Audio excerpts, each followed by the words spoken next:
Hello, Hi. hello. Hi, how are you doing? Doing well, thank you. How about you? Good, good. Yeah, there's this weird thing with the app here. I'm in my iPad and the camera is like doing this. Uh, Okay. for you, it's working, right? That Yeah, for, that's for for me, it's okay. fine. Cool, awesome. All right. Well, nice to meet you. Uh, Pleasure is mine. Pleasure is mine, Mariana. So, Vancouver Film School, Yeah, then Wild Brain, yeah, then Titmouse, Tinmas. Yeah. and it's about very long career journey. Atomic Yeah, Cartoons, yeah, DHX, where you worked with Netflix, I guess, yeah. That's right. if I remember properly. Yeah. Yeah. Tell me a bit about yourself. Tell me about your journey. I'm super excited to have you today here. Thank you so much. No, thank you for calling me for this talk. It would be for me great to talk about the industry. Yeah, it's been a while since I started. I started in 2008 back in Mexico, where I'm from. Actually, I was there. That's where I started my career, basically. But then I moved to Canada after a while to work in the industry here, and this is where I am until now. I moved here to work till from 2016 actually.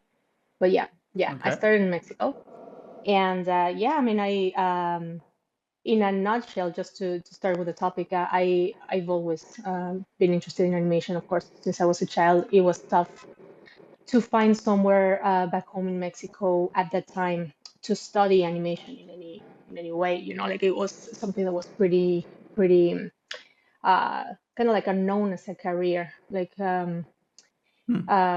in universities, you couldn't find really a program that you could learn it per se. And but I was always interested. It's not that I could learn how to do it before, but I always drew. I was, of course, this is a common story that you hear from people in my industry. As a child, as children, we will always be, drawing at school. This is who I was, like drawing all the time. I was very interested in animated works, even like, well, growing up in the 90s, all the Disney movies, I, of course, knew them by heart, Oh yeah. of course. And yeah, when I started my career, I did start studying graphic design in a university in Mexico, but I quickly realized that was not my thing. It was not exactly what I wanted. Though it was a very cool career, it was kind of like loosely related to what I wanted per se. I wanted to do cartoons. I wanted to tell stories, right? And it wasn't exactly the same. So I researched a little bit, and I found Vancouver Film School in, of course, Vancouver, Canada. And it was a course, a diploma of about a year in length, and it was basically a technical school. You could learn all the basics and all the fundamentals of how to make an animated work. And as I was always interested in drawing per se, it was the thing that, well, it made me choose the career of, well, the course of classical animation, right? And by classical animation, I mean the one that you do on paper with the, like not with a Yeah. computer per se, like with a 3D model. It's more like, yeah, look, at the time it was actual paper and a pencil with a light table and stuff. It's not something that is done anymore. Um, Although that technique is the same, it's just in a digital tablet. But back then, I'm glad to say that I could get to, I still got to do it on paper, just as I had seen as a child that the animated works were done. Like I could see some documentaries that the animator was drawing the characters and making them alive. Hmm. For me, that was always very fascinating. So I chose this program, and yeah, it was a year in length. This is where I learned all the process of how to make an animated film, and I did produce my student film, The Locket and the Sea. It's, yeah, I think it was released now like yeah, like 14 years ago, 2010. And I enjoyed making it a lot because it was my first experience doing animation, kind of like in this uh, I mean, technique in the paper, and to be taught Right. the process and stuff. So that was a great experience for me. It was a very intense year, of course, and basically this is where I started to meet some people, to make some friends in the industry. The teachers that I met there as well. Like, it was a nice opportunity for networking, and this is basically where I got to know how to how to do it, and as I said, meet some people who were in the industry, of course. And after that, it it took off, professionally speaking, I guess. Yeah, Yeah. For the Locket and See, it's been nominated for 9 award have to categories. know. Is it really? I Yeah. mean, I I did put it in a festival round back in, I don't know what, 2011. Okay. So I did go to a couple of festivals in Mexico where I put it to show. So yeah, I mean, I was glad that it got around. Yeah, yeah. I mean, as I said, it's a work that is very close to my heart. Uh, it is my student film, though. It's um it's something that I did very early on in my career. And I'm very proud of it. I still love it very much, and I'm glad it could get around and be seen by other people, and luckily touch other people as well. For sure. For sure. And did I get it right that it took you 1 whole year to produce the Locket and the Sea? Actually, it's funny because that short film, you can take it as like a thesis kind of thing from university, say, because it was the the thing at school that we had to produce that encompassed everything that we had learned in there. So it's not a whole year. It was not a whole year. Like, the course was a whole year, but I did that film basically in around 5 months, 6 months tops. It was Oh, crazy. wow. It's intense, very intense. Yeah, yeah, yeah, Yeah, yeah. like day in and day out, every day working on it, Every day working. Yeah, and I it's guess. something. Yeah, it's something that everybody had to do. Like, it's your student project, right? So say, as I recall, kind of like the first half of the year of the course was learning the pipeline process. Like, of course, first the idea of what you wanted to do, then to storyboarding, character design, background design. Of course, along those months, we were learning how to do these things. Like, we'll have these lessons. Like, yeah, as I said, background design, it encompassed everything from perspective to the design also of the elements that would go into a background. And by background, I mean like the place where your film takes place. You know, in Hmm. in my in my film, it was just a beach, so it was not something that I didn't want to put too much emphasis on backgrounds. For personally, I wanted to focus on the character, on the animation of the character, and kind of her development. This is what I wanted to focus on. But other people of my classmates, they would focus more on, I don't know, effects animation. And by effects, I mean Hmm. water, fire, rain. If that's what they like to do and what they would like to showcase for the industry later, right? You could focus on background. You could focus on painting. Like the painting of the backgrounds or the character design, for example. But for me, I wanted to focus on animation because that's the thing that I like the most. So yeah, it was. We had all these lessons, right? The storyboarding class was, of course, one of the most important ones because that's where you plan out your story, right? And if you don't have like a solid story that could be communicated correctly to the audience by the storyboarding process, then it could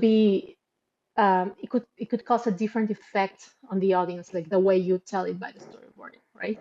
So Hmm. it was a super important class, and I remember I enjoyed that a lot. I think probably after animation, that's the process that I like the most from the whole pipeline, uh, because you plan out the cameras. Basically, the camera could be even another character because it does create.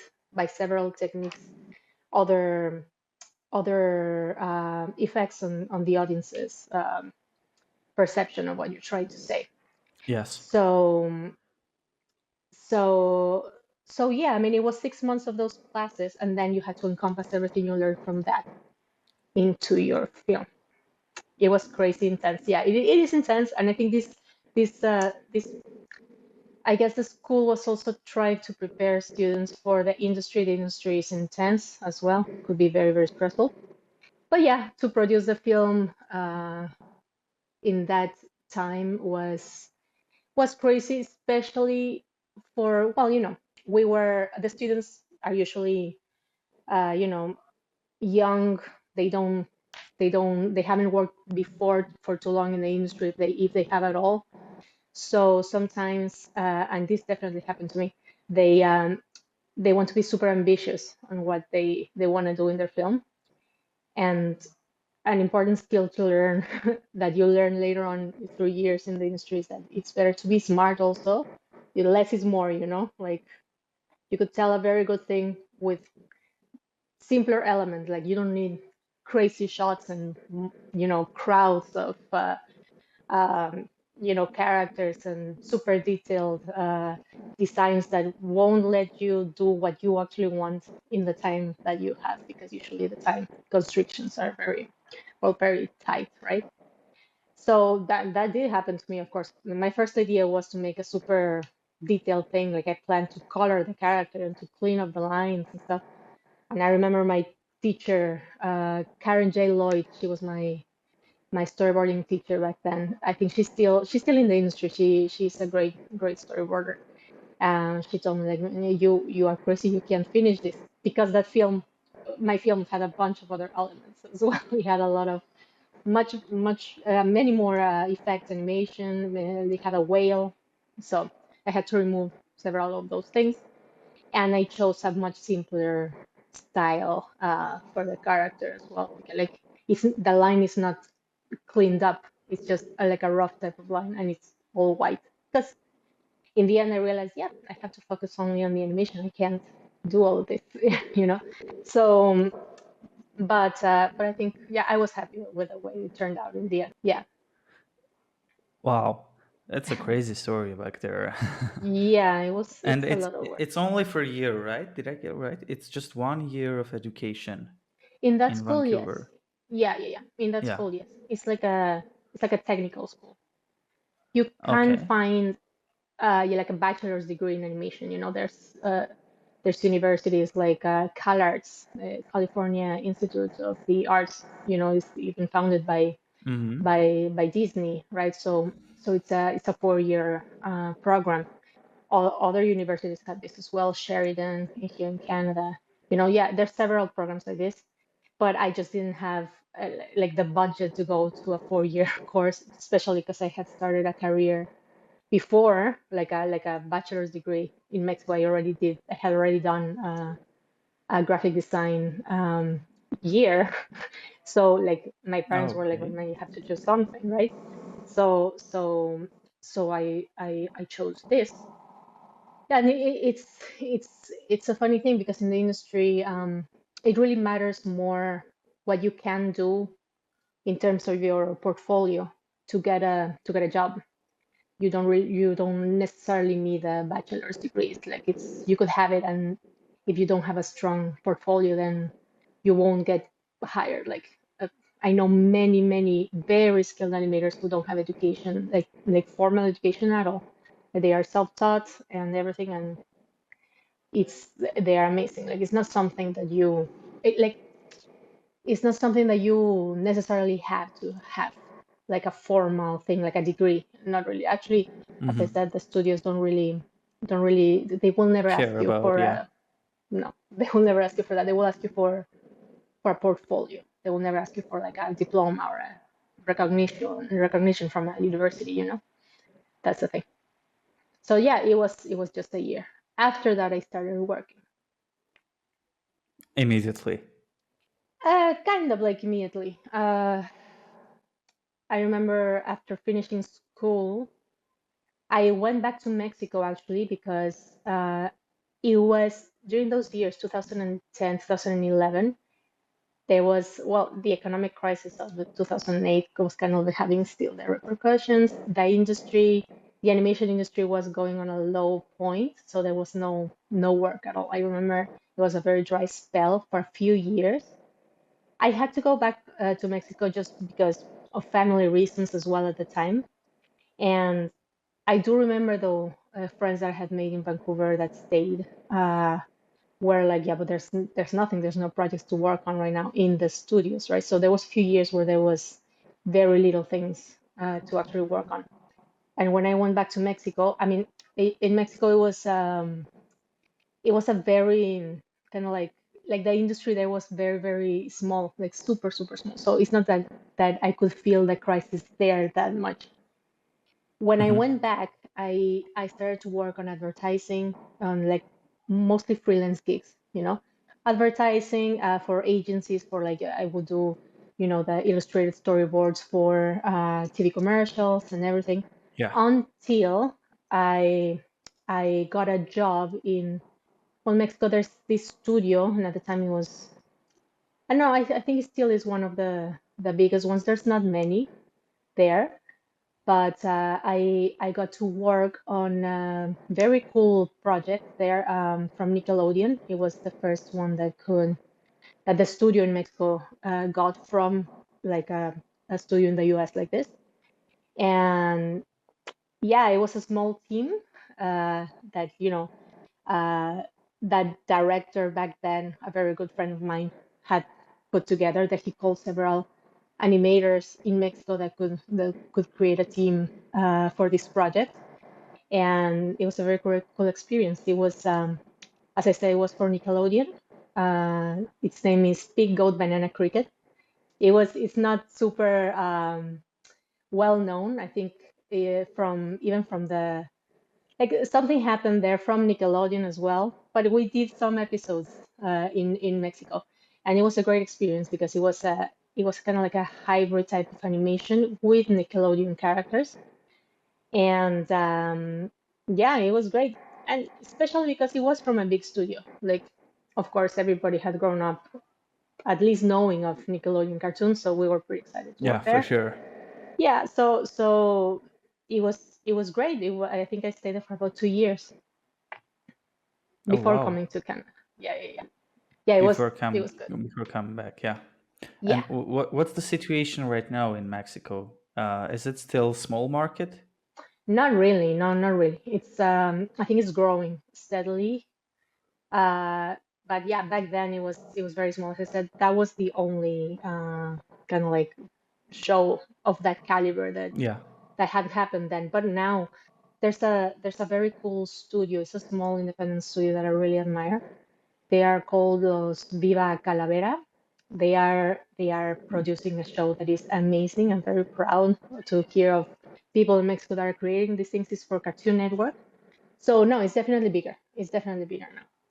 But back then, I mean, this show that I worked on from Nickelodeon, as I said, it was about 2 years, and I worked with a very small team of people who are still, many of them are still my friends, and I still know them quite Hmm. well, and we're still working together even to this day because several of them also moved to Canada, and that's a whole other story, really. But I learned a lot. I learned a whole lot, and this is where I could get the opportunity to become an animation supervisor for the first time. It was kind of like a mixture of animation supervision and animation direction, and it was my first Okay. experience of this. I remember I was very nervous at the beginning. I really didn't know how, like, a lot of how to do it, but I think, well, I learned a whole bunch, and I was lucky because it was a smaller group of people that I already knew. Several of them were really good friends, as I said. But yeah, the previous director, his name is Alex Garcia. He was the one who put together the team at the beginning. And I mean, I owe this to him because he one time he asked me like, "Hey, Mariana, are you interested in directing, and it's because he was gonna move over to another show. Um, and I was like, okay, like I to be honest with you, I was around like 27, 28 at the time, and I didn't know much about this. I could um I mean I think I was good at working with my team in general, but I am generally kind of like a reserved person. I'm a kind of introvert. So for me, it was like, oh my God, this is going to be out of my comfort zone. So I love that. I love that because I'm always trying to go out of my comfort zone. And as I said, I owe this to him, and I'm really thankful. This opened a lot of doors for me. And then I could direct the animation uh,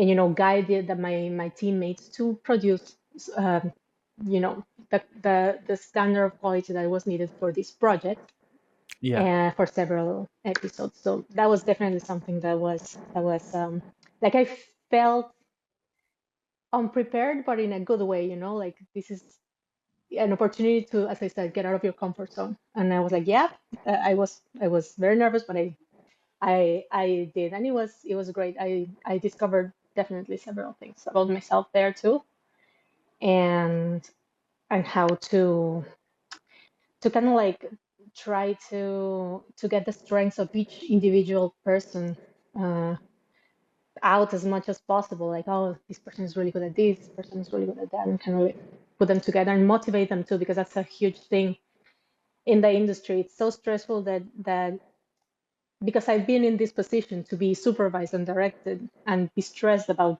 deadlines and pipeline, I would always kind of like want to take care of yeah, the motivation part of the people. So yeah. So that was my experience in Mexico. Was it hard to be a supervisor in animation field? It is hard. It depends on the project, I guess, because every project is very different. Every studio is very different. Like they have different identities and yeah, different politics, you know. Yeah. So it depends. It depends. Like some of them have a more. I have found that they have some of them have more of an artistic approach. Others have more of a just get it done approach, you know. So it depends. Definitely. But what are like some day-to-day responsibilities as a supervisor Mhm. besides motivating the team, finding out what are they doing best, and like keeping them doing that thing? Yeah. Well, for example, like if I can describe to you a day, it would be like, okay, like for example, in here, I would say here in Canada that I have done the job as well. Um, and just to put some context, the last time I supervised an animation team, it was in a beautiful project. I think is one of the best experiences that I have had working on a project for uh, like in a bigger studio here in Canada. This project was the Peanuts specials, the Charlie Brown specials. They are in Apple Plus. I got to supervise a team of animation there. Like, and I'm telling you this experience because this studio is much bigger than the one in Mexico. So the teams are much bigger as Okay. well. The pipelines are like, Yeah. well, the team of the general team to produce this project is much, much, much, much bigger, right? But the thing of this project that could be in contrast to others is that the quality was a priority as opposed to the quantity of things to just do. It's just I have found that when you are doing projects for TV, usually, like you sometimes as an animator are asked to, for example, follow the storyboard. Like sometimes, yeah, you get the storyboard as an animator, you get it, and then you have to sometimes you're asked to just do the poses that are already there because they need it fast. They need to hit the deadline very strongly. But this one, the Peanuts project, was not like this. Actually, uh, the quota. of animation, and by quota I mean the amount of seconds you have to deliver by the end of the week, the weekly quota, Okay. was much smaller than usual. Like a usual, like a common thing to get is like you have to deliver 15 seconds of animation a week. That's a lot. It doesn't sound like a lot, but it is a lot. And it also depends on the style, But for this one, we only needed to do like 5 seconds, something like this, which meant that you had time to focus on the quality. And we were asked this by the direction, the animation direction, and the direction of the episodes. Like we got to put focus on what the character was thinking, how, like to put the feeling on the expression. Like it was a really I mean, it was different from other projects because of this, because you don't get to do this very often, right? So it was great. Supervising something like this, I got to I got to have fun with this, because this is what I like about animation, no? So I would guide the team through this, like maybe in here they should feel this, of course, with the guidance of the animation director. I gotta give a shout out to him. It's Justin Smith. He's a great animation director. I worked with him twice here in Canada, and it definitely was great to work on a project like this, to have such care of the story and the characters. But a day in the life in this project was like I would go to in the morning. I would see how my team was doing. I would see what sequences we had assigned as a team, and I would study the sequence in the storyboard. So by what I mean is that I would look at it. I would see the animation directors and the directors uh, launch of this sequence. And by launch, sorry, there's a lot of like technical words. By launch, I Go mean, ahead. yeah, like there's a meeting when the director and the animation director, they talk about how, so this is happening in this sequence, sequence, like the part of the story, and in here in this scene they should feel this, and when he says that, the other feels like this, So as the supervisor for animation, I have to listen to this and try to understand exactly what they want to be there, in the sequence, and what is the intention of the guy and the feeling of everything, so I could communicate this to the team. But also the Yeah. other aspect is very technical, like, okay, like there is I don't know, the what assets are available, and by that I mean like what props have been constructed, already designed. Like, are we missing this? Are we missing that? This background, is it ready? Can I pass the scene to the animator? So there's a very technical side to supervision, right? Like, uh, for example, once the animation starts, I have to check, and keep an eye on hookups and jump cuts. And hookup, for example, is like, um, and this is, sometimes you can see it in the storyboard, but it's basically in animation, right? So a hookup is like if a character is looking to this side at the end of the shot, the next shot, if the character is there, he should still be looking to that side, like he should hook up, right? Um, and it's sometimes these things go unnoticed, but not really. Sometimes, like, it's like it is an actual mistake. They should just take care of the continuity of the shot, right? And I would see through the submissions of the of the animators, and I would see this type of stuff. I would check, and I would say, like, okay, maybe we are missing this in this one, or the animator would tell me, hey, I am missing this asset, I need it. And I would definitely see, if how I could help out with this. And uh, yeah, and honestly, also to sometimes the bigger the studio, I think the sometimes the more of a distance there is between what is happening in the smaller parts of the teams compared to the big picture. Because, I mean, unfortunately, yeah, this happens. Sometimes the schedules are so tight, and if the studio is super big, they don't know Like, for example, I don't know, people do not have time for this, and they do not have time to do this quota because they are missing these assets, and it's not really Yeah. their fault. And unfortunately, sometimes it's like, I know, but why isn't it ready? Well, it's because there's a whole chain of things that have happened that is not only on the animator. That's what I mean. So we have to keep checking these things and communicate with production and the team to try to give them, like, it's okay, we're working on this, we're getting these assets. Because sometimes production doesn't know either that they're missing this, and they could pressure. And this is the thing, and then we should like feel this bridge of like, hey, no, we can't because of this, so we need that. And just communication, it's stressful, definitely. But as I said, it's different in every studio and every production. Yeah, agreed. Yeah, very different. Everyone has its own inner strategies, right? Yeah, yeah, yeah. It's a different world every time you change studio. Yeah. But okay, the next question is more like personal thing. So you're doing a lot of animation on your day-to-day job. You create animation movies. Hmm. When you're just going to the cinema to watch an anime or animation movies, or you're watching any type of movie, do you watch it, look at it like a professional, or you're trying to relax, or your brain's still trying Yeah. to find some Oh, yeah. issues or fixes? Mm. Yeah.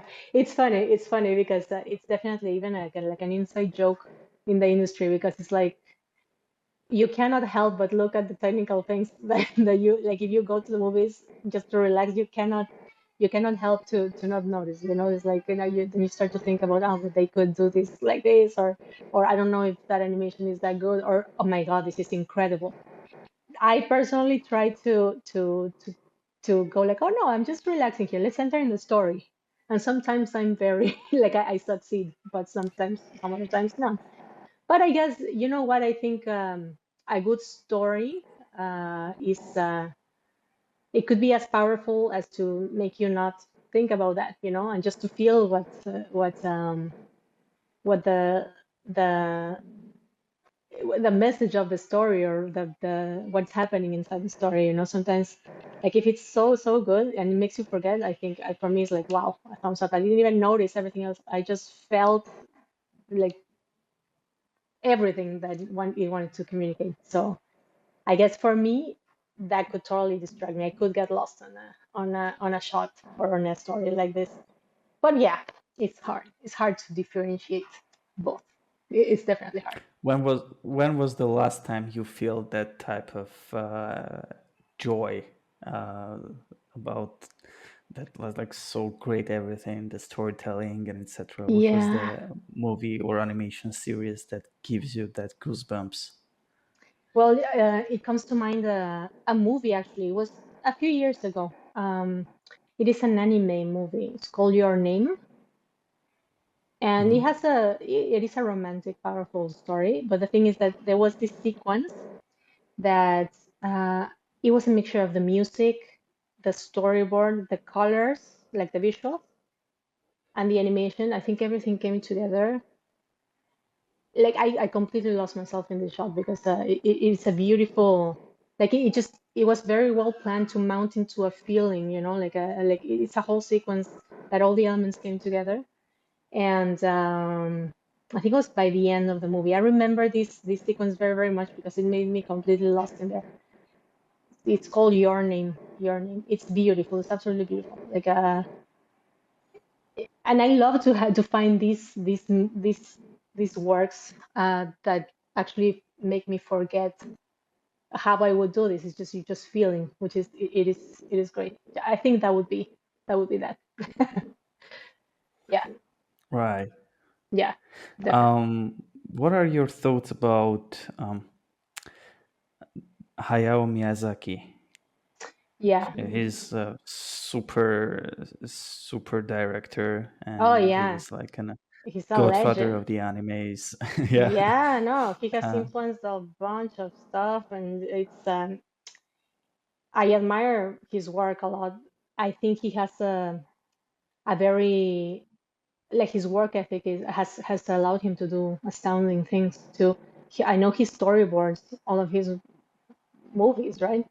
And he himself. So that's the whole thing because usually that doesn't happen. He's known for to do this, right? And he has, I mean, the stories he tells are very nuanced and complicated and full of full of feeling too. I think the fact that he storyboards everything himself could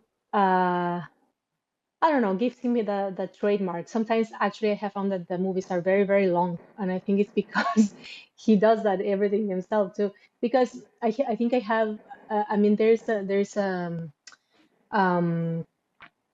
like a process in the storyboard where you, uh, like there's several ideas from several people. And sometimes the movie can be a bit, like you see the beats, you see this, this,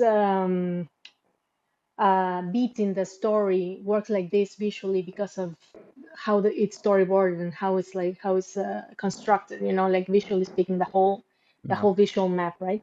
But I think it's more like he does like it's kind of like he's writing his own stream of consciousness, but he storyboards it and he puts it in the movies. I think it's his trademark. He is admirable. His work's admirable, and of course, artistically speaking, like the way it looks visually, his movies are beautiful. Every single background could be like a painting hung on my Oh wall. It's yes. beautiful, beautiful, definitely. And I think he has influenced the industry in many many ways. So it's definitely a giant, of course. And do you like who are your role models when it comes, especially like take it as a who are the main inspirational sources for you as an animator to create, Yeah, for example, the same storyboard as a supervisor already, because you have also influence on the storyboard, right? As a yeah, supervisor, you can like tell them to remove some screens, some sequences, or change them because of this yeah. and this and this. hmm Yeah, actually, like, funny because as a supervisor, you don't have this. Like, I think it's just a Seriously? no, you don't. A supervisor, no. Like you have it as an animation director, but not even. I mean, you do. I think you do have more of a chance, but it's ultimately depending on the project, on the director of the actual thing. The director, let's say Hayao Miyazaki would be the director, right? And they have a specific way of seeing the work that they want to do, and of course, like hierarchically speaking, then the other people are taking care of other things. But the director is usually the one who will be able to take stuff off the storyboard or not, because it's like you or tell even the story artists who are like the storyboard artists, like no, this sequence should not be like this, let's add this. But it's more the director who would do this. As I said, sometimes the animation director, but a supervisor is more like we're in charge of one smaller part of the of the Mm. story, but we don't like, or at least in the projects I've worked on, we have not had the power, say, to change the storyboard, right? But just to answer your question, um, I don't know if I can say a specific person, but definitely I think that the way, for example, Pixar, maybe some years ago, not so much now, but in their heyday, the way they could tell a story was a very smart, effective way of making the audience in general, not only children or anything, connect to the characters, connect to the story. Mhm. The way they told the story was very, very good. As I said, I don't know if I can say that now, so much, but the Pixar stories and the storyboards and the way they told the stories are definitely something that I study on how to how I would tell something of mine, because it's usually a very specific idea or a concept, that is actually very relatable to most people. It's a very human thing, a very human um, concept. Yeah. It's a like the perception of animation is usually wrongly on like it's for children, right? But it's not. It's something, for example, that I like in Japan. There, it's not. It's this is an obvious thing. It's not for children. It's actually a medium. It's not a genre for children. It's a medium. It's an artistic medium, right? You can tell any story you Mhm. want through animation. It could be for whoever you want. It could be something, of course, for children or completely not. And this is how it is in Japan. I think in here in the West, it's still kind of like taken as it's for children. Although I think that is changing.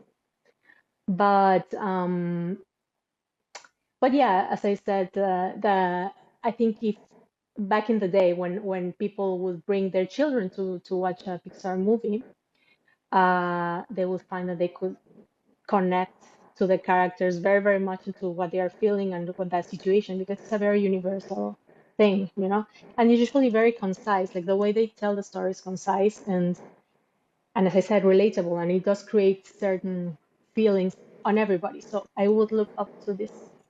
Yeah, Oh definitely. yeah, Oh yeah.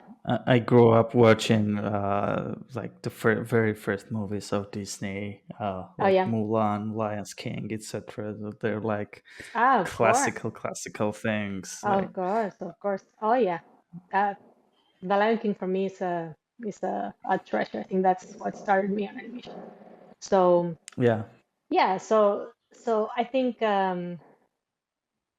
I think it's everything should be based on a good story, you know? Because you could have beautiful animation, but if you don't have a good story, then it won't be it would only look good. It will not, you know, hit the target, you know, like it will not be memorable for people. You can tell you can take oh the for first sure, for yeah, sure. the first Toy Story movie is a good example because Yeah. um it's not something that at least for now it looks so great, or even Shrek. It is like the animation, especially the first one, is not the best quality of animation. Like the technology back then was not you know as it is now, of course, but just the stories are very good. So everybody still loves those versions even though the technology has advanced so much. Like you can watch that and sure you will see that okay, maybe the models are not as beautiful as they are now. The renders are not so advanced, and you can tell it's like it's not perfect, but you still like it because the story and the characters are memorable and relatable. So that's it.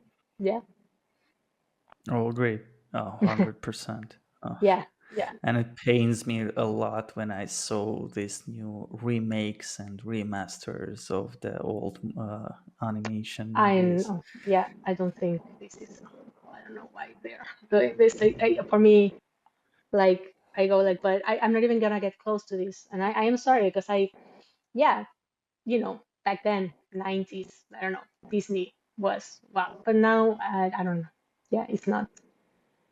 And mostly like they have changed the story so much and more like I think the movie industry in general has focused a lot on visuals. Yeah, more visuals than story.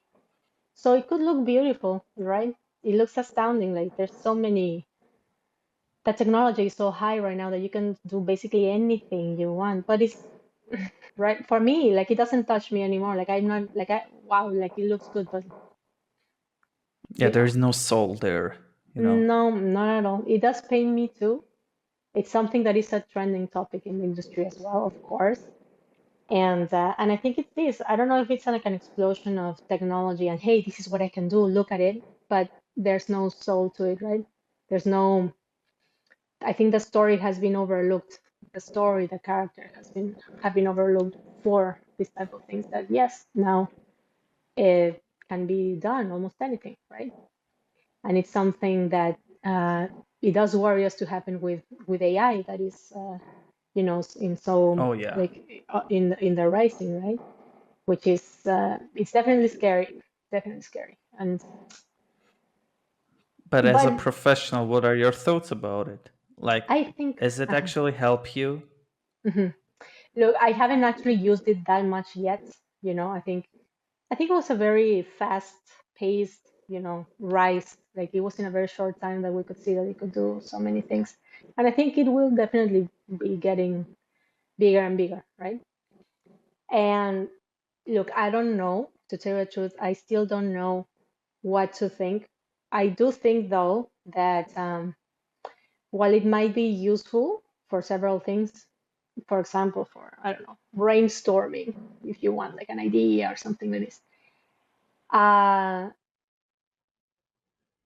I don't think it will take the, I mean, I could see it taking the soul out of things. Just it looks great, but it's not. What? Where is the? You know, like actually, I mean, right now at the stage it is in, you can tell what things more or less what are AI or not. Although I have seen other stuff that looks completely real, right? So I want to think though that there will be a point where we'll start to realize that where is the substance of this thing that looks so good, you know? And I don't know, maybe Hmm. we'll achieve it, maybe not. I have seen stuff that could be helpful, yes. Uh, and I still have to decide how it will, like we could implement this. I think we have to, in a certain degree, embrace it in the sense of like it's. I don't know if it's going to be that possible to live without it completely, right? But there's I still think there's several things that will not be replaced and cannot. Actually, I would make a resistance in applying. You know, this is why I haven't tried that much yet because I'm like, but it can't replace this very human thing of I don't know. I don't, for example, I don't know if AI could recreate the feeling that that sequence in your name created for me. You know, I don't know if AI could do this. It's a mixture of a bunch of elements. And I don't know, maybe, but I want to think not, you know? But it is definitely something worrisome because, I mean, just now, I think artists are are thinking twice of uploading their work online, right? Because, you know, because it could train AI for anything, right? It's a tough topic. Yeah. What do you think? Well, if we're talking about the professional part, I'm a software engineer, so Yeah, it helps me a lot. of course. It's like a huge data model, trained data model, Google, right on your hands, where you can just pay $20 and that can help you a lot. Like you I, can learn any new language because I know. most of them are very similar in Yeah. engineering already. So you can very easily learn it, and you have an assistant who can help you a lot, like give you an examples, create for you some files, Yeah. even I've created a lot of business presentations Yeah. with AI Hmm. because they're great creating like data models, charts. I know. Yeah. Even try to create the comics, and there is a separated data AI model who helps you to create like a real comics version of your I know. story, whatever I it know. is, Storyboards as and well. it's amazing. Yeah, Yeah. storyboards as well. So for Yeah. one who has a lot of interests and are very curious, it's very helpful. Of course. And it's Yeah. like, yeah, a lot of people tell me like, oh, like AI will replace our job, etc. And it's like, yeah, but it's good. You can learn something new. Well, you can learn something new. You could focus on, I mean, I wish I could say you could focus on what you really want to do. Like if AI could take over the things that Yep. take you a lot of time. But that's the thing, it's not. It's not doing exactly this. Like, for example, Yes, like, yes, it is. yeah, I mean, in animation, they are doing storyboards. They are doing the lip sync already for characters. They are doing the Yeah, backgrounds. And then, yeah, yeah, that's it's crazy. it's a thing now there, and I don't know what they will be able to do. What I can tell you now that is happening, I mean, just now because of this, uh I mean, I think AI is one of the reasons, but there's a boom of people who want to do, like people in the industry who want to do more independent projects, like more independent, smaller studios, like focused on only traditional animation, which is like the hand-drawn animation, because the bigger studios are not focused on this. Why? Because it's not like you could do it faster in another way. You know, it's just if you do it faster in that way, it doesn't have the Yep. same feeling. You know, it doesn't have the same hand-drawn feeling or the things. that a niche of people like to see. So some people are actually now many people are focusing on trying to do this type of thing. And I don't know, like social media is a thing because in animation, in recent years, there's been many more independent projects that have taken off through, for example, YouTube.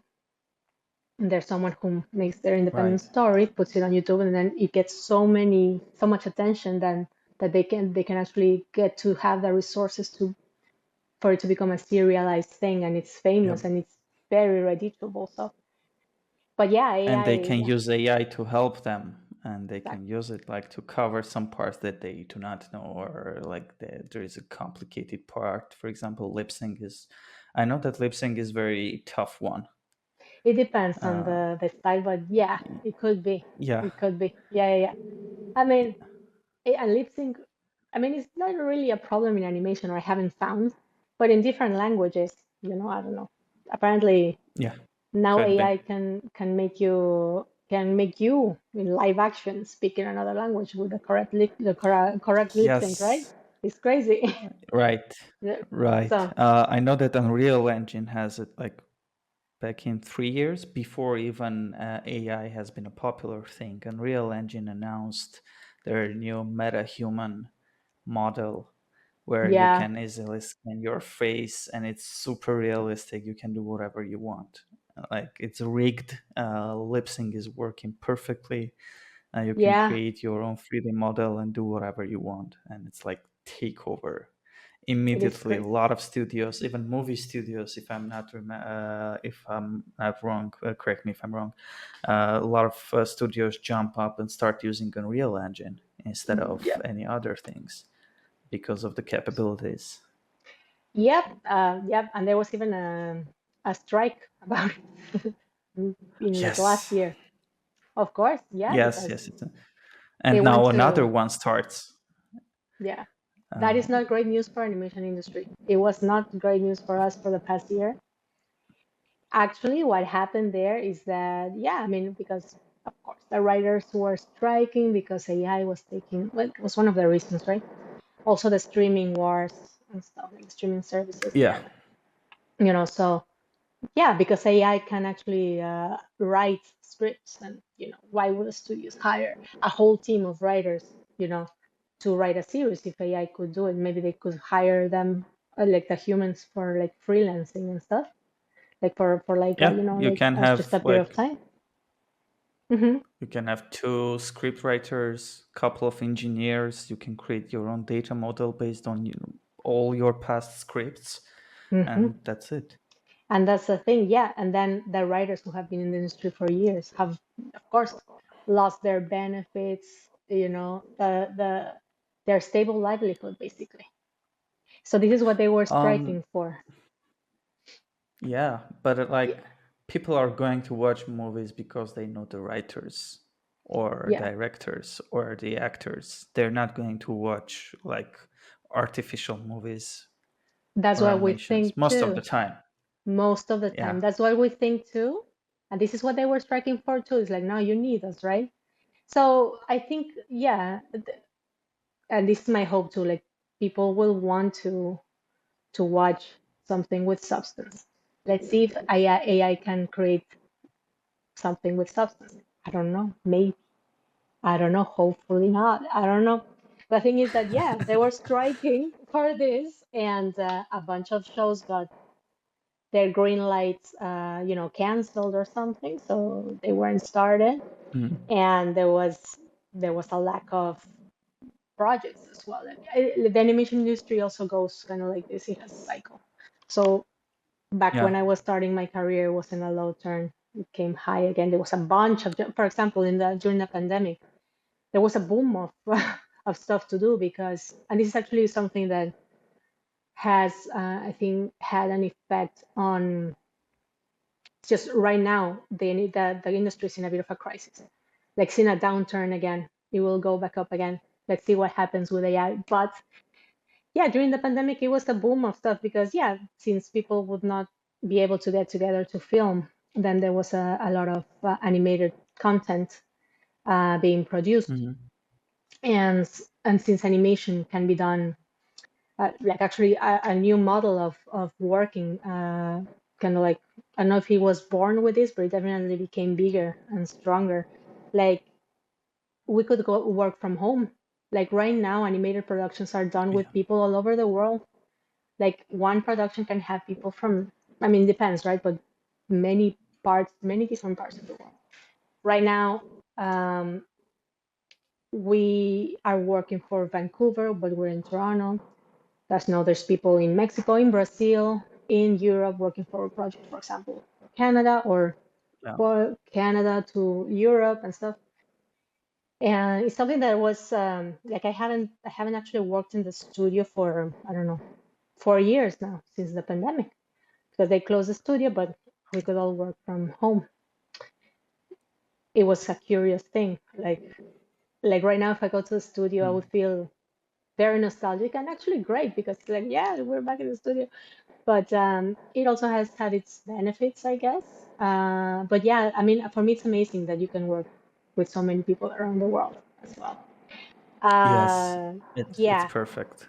yeah, right. And I mean, the fact that we are talking too, like it's good because we are in very different parts of the world and we can actually connect, have a conversation, and actually, yeah, for creating like if as I said, there I have found there is like more independent, smaller studios kind of like being born and using social media as the platform to grow and everything.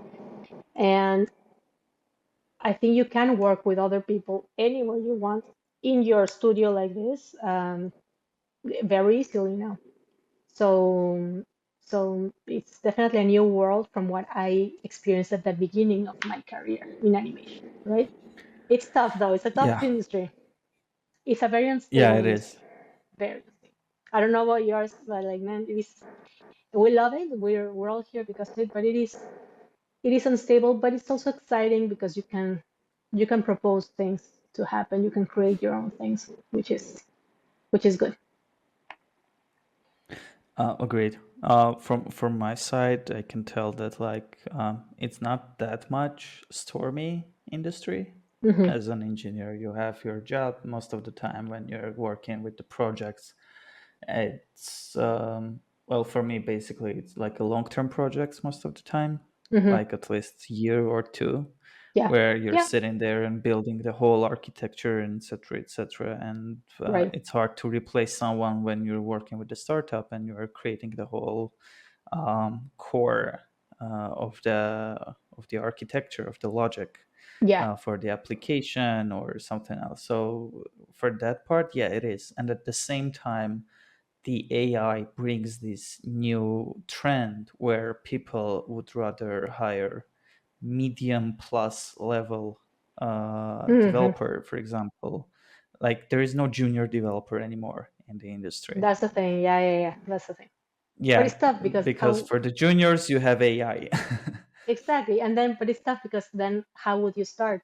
You have to already become an intermediate because you can never be a junior, Yes, right? you should be either intermediate where you just go to the job, like apply Yeah. somewhere and start your work, or you need to be a self-taught one who Self-taught knows one with a actually the level. prompting.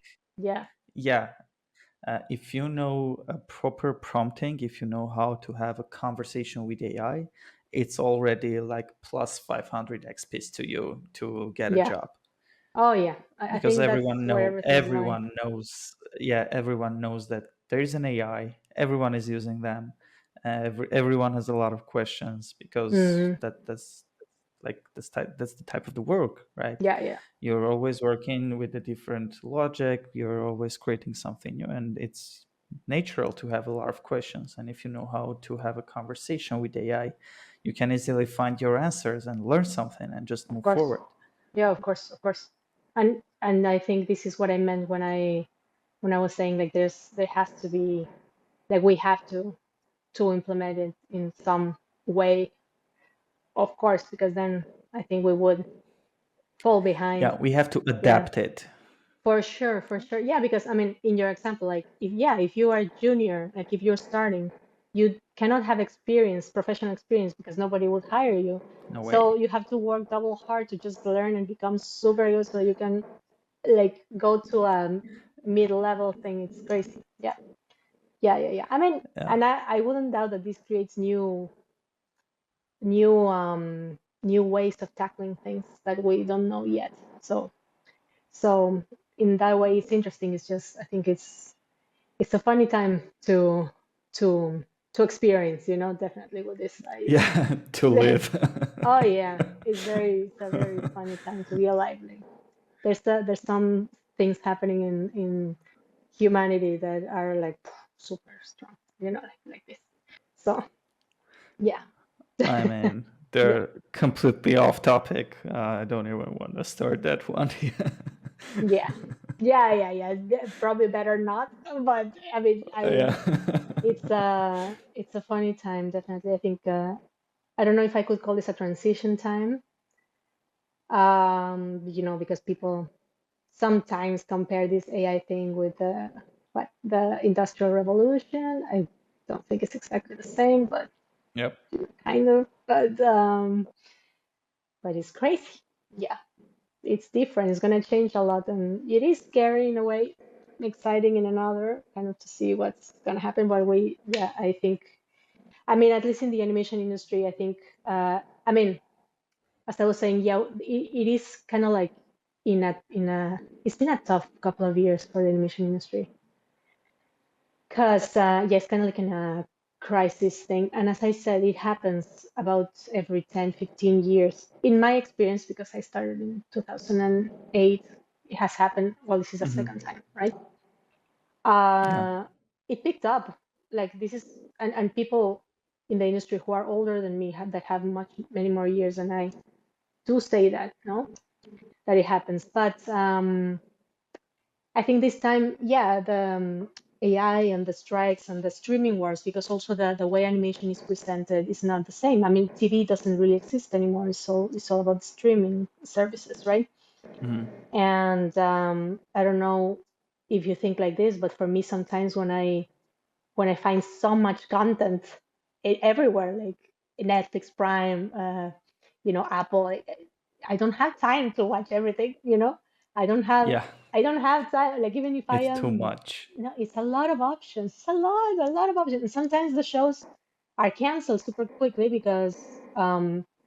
because they like the streaming services. I find that sometimes they see what is making more money, and if the first season of this show is not, then they cancel it. But it could have been a very good show if they give it a bit of more time, you know, and stuff like this. So it started to happen a lot for animated content. It happened like it's a whole story that no. So also like there's no how do you call royalties anymore because I mean Yeah. in animation apparently yeah like on TV an episode would produce royalties for the studio that made it every time it aired, but now it's a different system entirely because it's like how many times it's played and if they cancel it or not. So it's something that is not only affecting animation but in general even actors, right? So it's a whole topic. Yeah, Right. things have changed. Things have changed a lot. So I think it's an adaptation period right now. But hey, we are in this because I mean, animation is hard enough. It's like it's a lot of work. Like it looks fun and stuff. It's cartoons. I hear this a lot. Like, oh, you must have so much fun in your work. It's cartoons. Yes, it's a lot of fun, but it's a Oh lot of no, I work. can imagine. It's a lot I of can work. imagine that. It's very stressful. It's a lot of work. It's a lot of hours sitting. It's physically taxing your eyes, your hips. You know, like it's and also the stress. It's stressful. It's a stressful industry. Um, and I think animation is hard enough that if you don't really love it, it's like there's no point, you know, because man, why it's actually for the pure love of doing it because it's I mean it is an art medium and you could hear this several in several places and but I do think like this it's one of the most complete art mediums there are because if you think about it, there's almost everything there. There's a you know visual storytelling in a sequence, there's acting, there's action, there's creating a world, creating a story, voice acting, you know, because the character acts through the drawing, but you have to act through your voice as well. I mean, the actor. and then Hmm. the animator makes the character act with the feeling of the voice actor, right? So it encompasses acting, um, drawing, the sense of physics, of physicality, of how things work, like in the world, depth, perspective, color theory, music, everything, lighting. It encompasses everything. It's very hard to create a world like this from scratch because there's nothing. If you don't create anything, like if you basically start with a blank screen or a blank piece of paper before, you know, there's nothing. You Hmm. create it from zero, and you, as the creator, director, whatever of a short film, for example, you're the god of that world. Anything can happen. So you create your own lore, your characters. They think this, they act like this. It's a very complex thing, and I think it's as I said, it's underrated because yeah, here in the West, they think it's for children, right? Only. As I said, it Yes. can be, but it's not, right? Like it's a medium, it's a whole medium. Like man, even in the Oscars, they have the animation category. I mean, and Yes. again, it's the animation category, but it's not that it's a genre. Animation is a genre of film. No, it's a medium. It's just a medium because it can be a horror animation, animated film. Oh, for I sure. don't know, documentary animated, I like mean, kind of. I don't know. look at Eastern animes. Oh there yeah. there are Oh some sort of yes. animes where they're, oh my, And that's what I there are mean. more Of course. blood than in the Western Hollywood movies altogether. Exactly, and that's the thing. I find they are pretty rich in content. They are just Yeah. they have their audiences, right? It's a medium. It's taking like a medium. This is what I mean. I admire this a lot. You know, even manga. They are like the comic books. I mean, of course, here too in the West, but I Hmm. don't know. I think the openness for the demographics over there for animation is for me great. Something that yeah, it's hard to change in here in the West. It is, yeah, and now it's becoming more and more popular Yeah. because the Oh yes. generation grows and most of them like get into the point they're like, oh no, like modern movies and Hollywood is not what they're looking for No. actually. Hmm. So they're turning and starting to watch animes or cartoons, I and know. it's like Yeah. back to Because the there's roots. yeah. Exactly. Exactly. And it's yeah. It's funny. It's funny. There's yeah. There's I think there's even more. Even the style of anime is being adapted or adopted more like to in Western studios. And I think I am glad they are like people are kind of like breaking the mold of what is usually seen here in the West and kind of like going for more um, influences from there. So I don't know. It is changing. Hmm. Yeah. And have you had a chance to work in a video gaming industry? No, actually, no, I have not. I have not, but I would like. I mean, I know little. I know little about it. I know animation there is. I mean, I think there's a slightly different process. I mean, you have to work basically in cycles and everything, like yeah, to make the characters behave, yeah, in sometimes in cycles so that they could do something for a video game, right? Hmm. And the only thing I think it changes. I mean, the only thing that changes there, I think, is the software you use as well, and kind of like how you treat the acting. It's more about action in there, right? But I have Yeah, not had the chance, not yet, not yet. But right now, video games are looking like amazing, amazing. So it would be nice. It would be nice. I do know some people that have worked there, and I think it's still stressful, but I think it's fun. Yeah, oh, but for I sure. personally have not. Yeah, I'm not a super big video game, like a gamer. My husband is or was. He loves them, so I don't know if he would like to work there too. He's an animator as well, a very good one. So yeah, maybe he would like this. I don't know. I'm not that much of a gamer. He's an animator. He's Yeah. an animator also. Yes. Yes. All right. Yeah, Yes. you created a perfect family. Yes. Everything Actually. around animation. Yeah. A lot of animation here. Yeah. Kids also. No, he's too little still. He's a 1 year old. So I don't know. Maybe he likes Oh, it. right. I don't know. If he does, I would definitely tell him to plan things out in maybe a different way than I did. And I'm gonna explain why. Like I think if I were to start again, like if I could give my 20 or 19-year-old self advice, I would go like, yeah. I mean, yes, definitely go for it because it's a beautiful medium. It's a beautiful yeah, you'll love it mostly. You'll love it. It's hard though. Prepare in the sense of like uh, think of a plan B for whenever the industry is low, invest your money well, stuff like this. And it's not that I didn't do it, but I think I would put more attention on this because I mean, when I was 20, I was super excited. I was just excited. And I think well, of course you don't know exactly what is going to be how how the industry could be, how hard the industry could be, on how to behave in the low parts of the industry, and I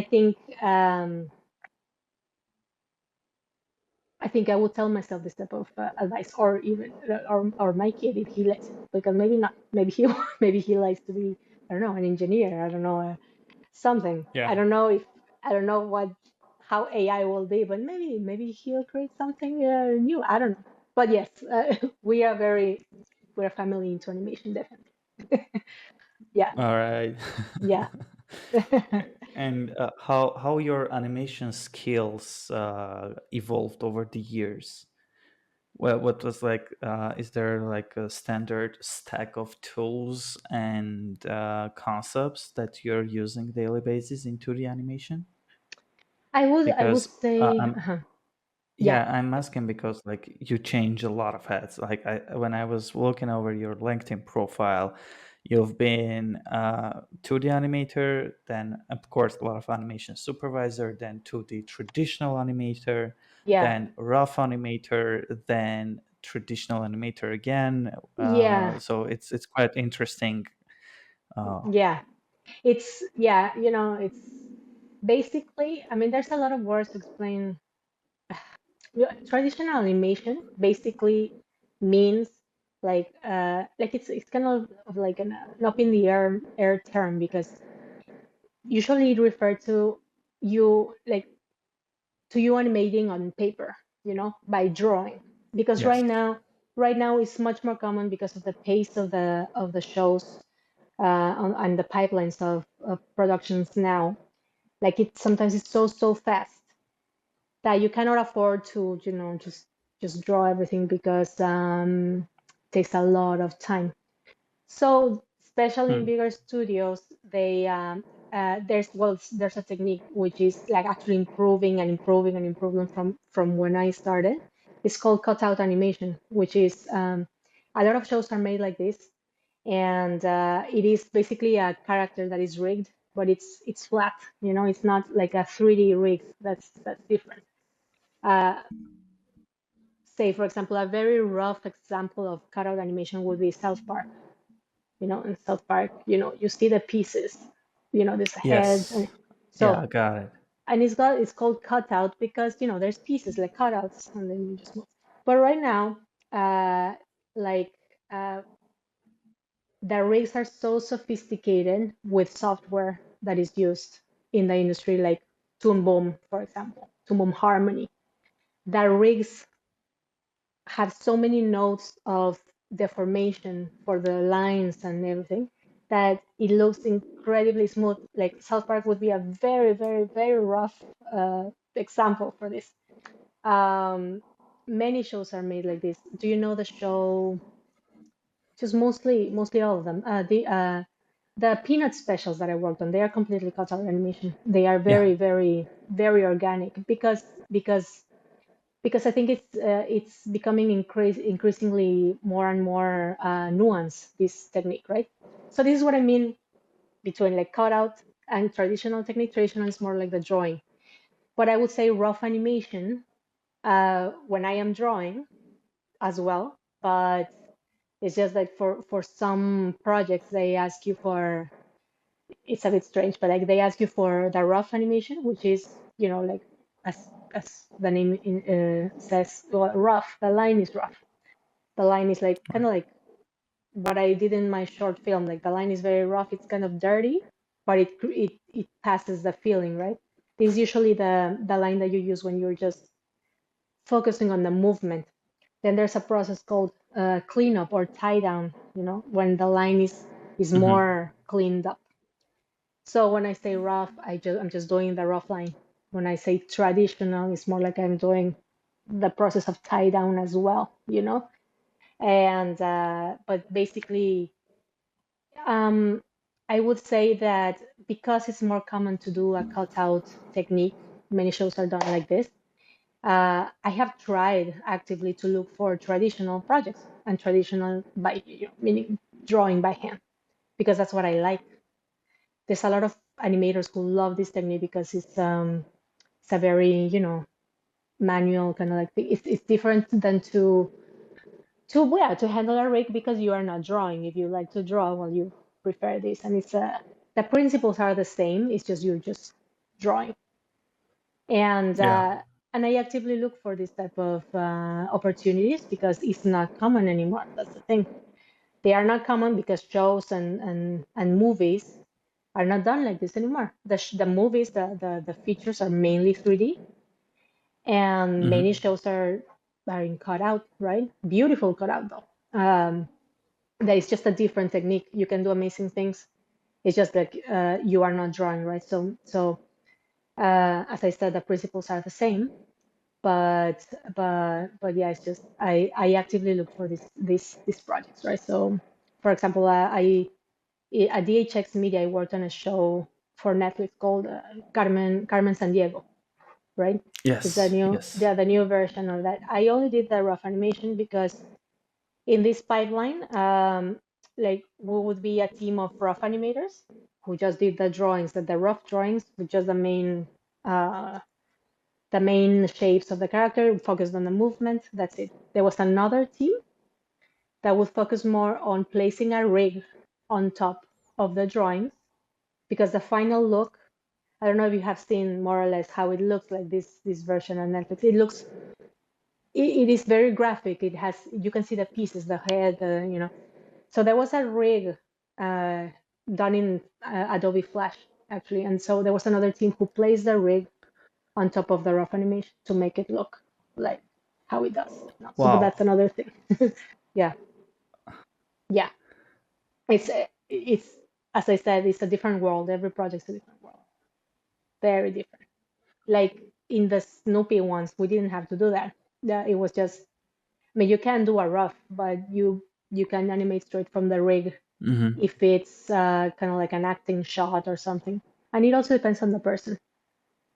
I know many great animators, friends of mine that basically work in a rough, even if they have a cutout rig, and then they place a rig on top, but themselves, right? They don't have another team to do that. And then I personally like to do I love acting shots. There's like a scene with a lot of emotional weight there. Like I like to play with the emotions in the face and stuff. And it's usually very small, nuanced, micro movements kind of thing. And I like those. I love to do that. Um, But it takes uh, more time, right? it could take more time, yeah. It could. I guess it depends. But but yeah, I think if you I don't know, I just like it. I think I am good at seeing people's I never forget a face, never like I'm very good at that. So I think I kind of can read a person's you know feelings more or less sometimes, Yeah. and I like to put what I see from what they're thinking in their expression, or like to transmit the emotion and stuff. This is something I enjoy doing. So I could do that in an animated scene, and sometimes it could take more time.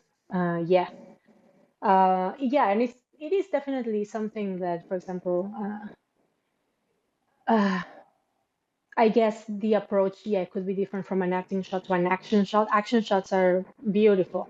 Even anime shots, like they move the camera and there's like for example, to animate a fight scene is very it's super interesting because there's a way to handle the drawings and the timing of each of the drawings to create a sense of a lot of strength. Like you feel the strength. It's not that you see it, you feel it very much. And it's definitely something that is worth studying because it's only visual. It's only the thing that you feel by seeing that. Because you're not seeing as I said, you're not seeing the punch, or you're not seeing you in the expressions. You're not seeing something specifically. Like you just feel something. Just feel what the character is thinking. And this is, I think, in Yeah. general, what you want the audience to feel when you're animating something. More than what it looks like, what it feels like. You know for me, I think that's what's more important. But yeah, it's tough to study. Yeah, yeah, And it's interesting. what are like common? Is there any common resources or practices that we will recommend for aspiring animators to hone their skills? Oh, well, there's definitely books to read, of course. Like I would say, books and courses and Okay. animated, animation mentors and stuff. Like in books, I don't know. I would recommend. There's a book called Character Animation by Preston Blair, for example. Definitely The Illusion of Life. This was written by two of the nine old men from the golden era of Disney animation, and I mean like the first one, like from like the 60s and before that. Basically the people, because the studio, Disney studio, like as a studio, it was a pioneer for many things, especially. I mean, of course, it became what it is now, or what it was a few years ago. That was very big and beloved by everybody, but they definitely started like a new way to do animated productions. These two men wrote The Illusion of Life. They talk about the history of animation and techniques to like why they did this, and this technique is for that, and it's basically the principles, right? There's many animators online now that I admire a lot. They even like they offer courses as well. Like I think it's very easy to get started to learn animation nowadays, just because the information is all out there on the internet. Like when I was starting, these books, the books like this would be something that I would go to. But right now, I think the internet is full of good resources, full of good resources. Uh, and and as I said, there's these animators do courses, to teach. Mhm. But I would say I think the main thing is to get obsessed by it. Like if you like it, there, and I don't know if you can conjure this up, but if you like it, yeah, at least it was for me like this. You get obsessed by it and you just learn, you just absorb everything, like uh I used to watch several times one scene that I liked of something, and I would, for me, it was I wasn't even aware that I wanted to study it. I was just so fascinated by it that I kept playing it, and I wanted to draw it, so I drew it a lot. And from then I I found myself applying that to the thing that I was doing. And this is more like an organic process, I guess, no? But of course, I Yeah. mean, it's not that you have to wait for this thing to come. Like for studying, definitely, you have to look for these other resources, right? Uh, the internet is full of them, full of them. There's this great animator right now that I admire a lot. He's offering like even like a mentorship. His name is Alan Seguin. He's, I think he's Canadian. He's offering a course. He's doing a, personal project right now, and like walking you through the process of what he's doing. I have several friends of mine that I have worked with that are offering courses as well. Um, I have a friend. His name is Luis de la Rosa. He's offering an animated action course, which I think would be great because I worked with him before, and he's very good at this. So he's offering that, and he has worked in the industry. almost for as long as I have. And it's easy to find this type of things now. Like, I don't think you necessarily have to go to school.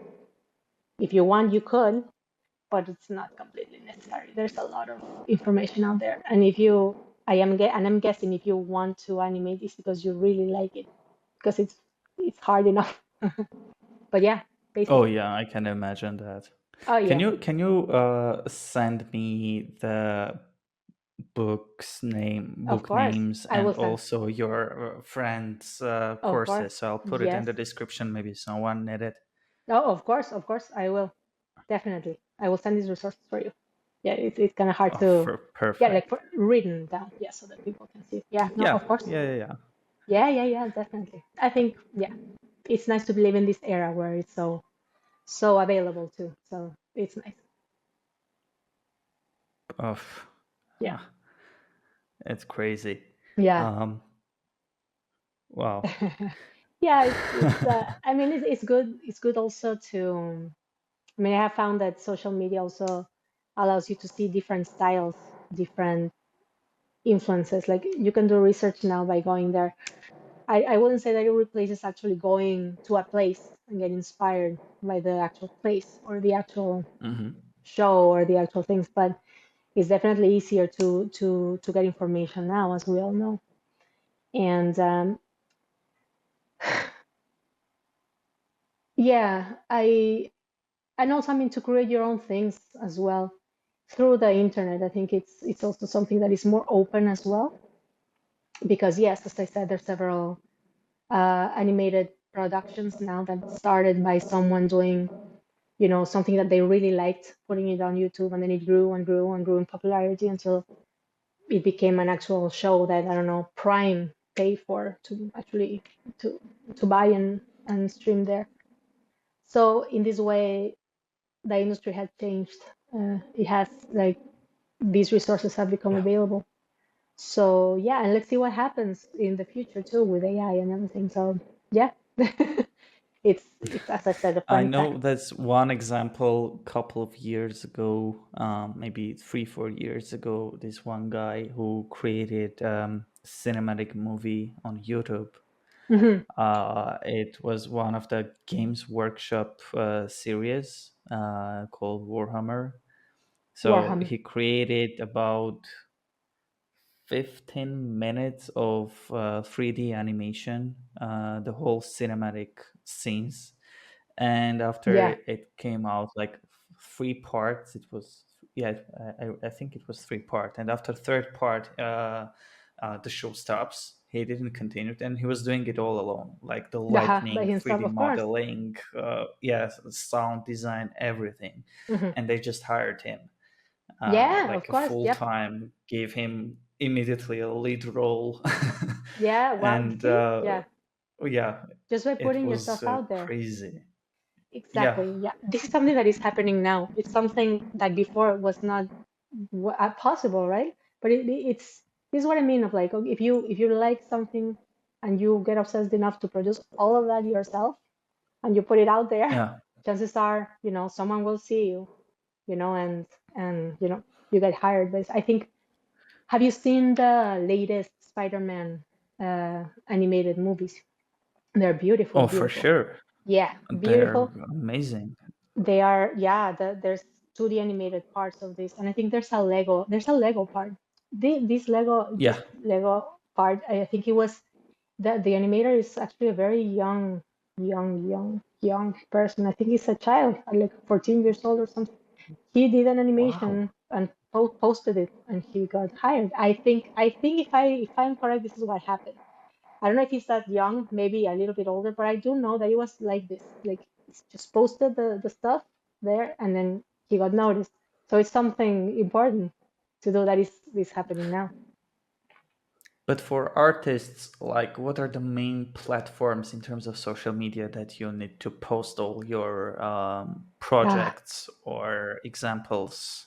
yeah. Is it LinkedIn, or like Now, ArtStation is like the it's priority? it's tough. It's tough to say this because I think for animation, like 2D animation, I think it's Yeah. Instagram. But as I said, now Right. whatever you post on Instagram, it will be fed to AI, right? So not long Yeah. ago, there was like a thing going on in the artistic community, like, no, we will not post here anymore, protect our art and stuff. So it's tough because there were people that have had built their portfolios and their audiences in Instagram for years now, and then suddenly, Yeah. I think Meta did create this. It even uh, created this difficulty of opting out of allowing these apps to feed AI with your art. I think it's possible in other parts of the world, if I'm not mistaken, from what I read, but not in North America, you know. Hmm. So I do know that many people were posting their stuff in Instagram, you know, mainly because there's a lot of the artistic community there. I think LinkedIn is also a place. I have seen many artists posting on Twitter or now X. So that's what I saw. Hmm. There was this new app called Cara, who that everybody in the animation industry at least were, no, actually even no, no, illustrators and stuff in the animation, community were changing to, because it was protected from AI. But I think Cara was an app that was just starting out, so it was hard to get such a big influx of people. I don't think it worked out as of now. But as I said, from my experience, I think Instagram was the thing that had the most artists posting. But it's tricky to, like, I personally don't know which one to move to right now. This is what I am kind of deciding. I know Discord has a lot of communities as well, but it's more niche. It's more like close to Yeah. several people that you have to invite, right? So yeah, I do know many artists are still on Instagram. I have the sensation that they're waiting for, I don't know, some regulation to happen. And I personally have been a bit wary of posting more things on Instagram because of this. Um, but I am making up my mind right now. I think it's necessary because, yeah, from my experience, that one is the one that has had the most for animation at least. Yeah. And how much time do you think, like the beginner artists, for example, need to spend on social media to get noticed? Actually. Oh my God. You know what? I don't know this by experience because I haven't worked on that much. It's something that I'm working on right now, you know. Okay. But I think it's a lot of effort. I think I have definitely, I know people who have. I know you have to be very present, right? Have to you have to post. I think there's ideal times to post something to get noticed by your niche. Hmm. There's tags that you can use to get noticed by your niche as well. And I do think that, yeah, I mean, sure, I can say post regularly, but I don't know it's possible for animation, to be honest. It takes a long time. I think I Oh, would for sure. recommend, Yeah. yeah, it's not that you can draw something very quickly and post it every day. Animation takes longer. But if you focus on animating something smaller, maybe an illustration, somebody told me this, maybe, yeah, just a reaction of something as small. So it's usually something that can get a lot of attention there, and then you can become more noticed. And so I guess I would say to keep the stakes low at first, animate something simple, quick to do, and usually gets attention. So I would say to start from there. Yeah, just be careful Right. with this thing of AI. I still have to decide what to do with this. But as I said, I know many people who are still there and working through that. So yeah, Right. yeah, tricky time. Um, is there a final message or a piece of advice that you'd like to share with listeners, especially those ones who are pursuing the animator career? I would say that if it's something that you are passionate about, it's definitely worth it. I think, as I would tell myself, just be ready for the difficult times because there are. Have a plan B while you when you do like at the you're at the same time. And but follow it because it's very rewarding.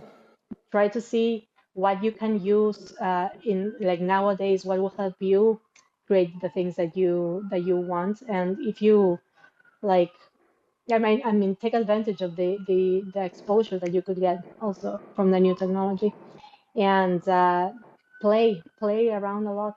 Play exploration is the main thing, because in the end, as I said, it's hard enough not to have fun. It has to mean a lot to you, and if it does, it's definitely worth it to follow it. Just have, your plan, and but it's incredibly rewarding to see the final work of something you imagined or something you wanted to transmit to people. Definitely pursue this because it's very fulfilling. I would say that.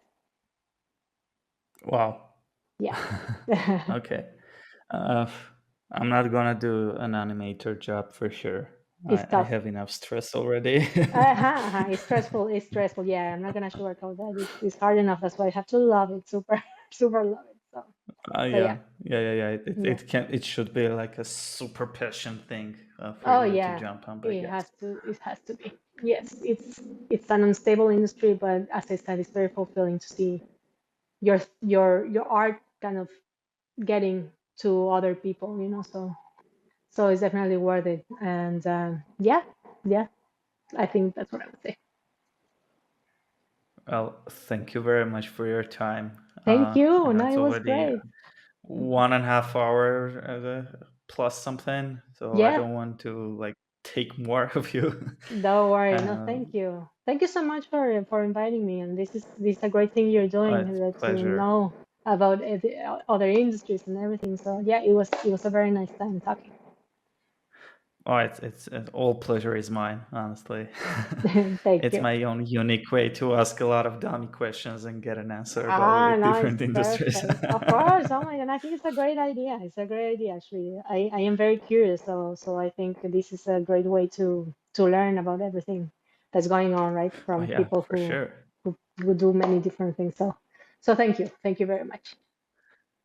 Thank you too. Thank you too. And have a very good day. I know it's You morning for too. you A little there. bit. It must be late for you though. Yeah. Yeah, it's 9 p.m. Okay. Almost 9 p.m. Okay. It's still early. Yeah, it's not that bad. All right. Yeah. Well, I will start to do the editing not next week. I will send you next week mhm. the final edit. And after getting your approval, the week after the next one, I will post it. Okay. Usually, I'm posting either Tuesday or Thursday because it's like the most great time for Okay. most of the platforms. Awesome. Okay. See, there's a time for posting. See, I knew that. Yeah, Yeah. Yeah. Yeah. It's yeah. crazy. All right. Especially for LinkedIn, the Thursday and Tuesday are the most active time For in the LinkedIn? mornings or Ah, in the really? evenings. Yeah, for the Wow. European time, yeah, it's Ah, the most active one. wow. Because on Monday everyone started to work. On Tuesday, no one want to work already because they got in the point that they're lazy enough to stop Yeah, of course. working. It has a lot of psychological. Yeah, of course. Of course. Of course. Yeah, Yeah. Yeah. Yeah. Yeah. and That on makes sense. Thursday, everyone just trying to kill the time until Friday will come so they can do It's true. something, some Wow. Friday night thing. It's crazy. Now, for the question of Instagram, this is something too that I have friends who do that and build their audience, and it's like, no, this Wednesday. I personally don't know that much, but I do know there's certain times of the day for this area, right? For Canada and for our Yeah. industry when you start to work. But yeah, yeah, it's a thing. But anyway, Oh, okay. for Instagram, I don't know anything. Like I'm trying to post a lot of stuff in different hours to at least try to get a middle one, but it Mhm. differs a lot. Like their algorithms are working a completely different way.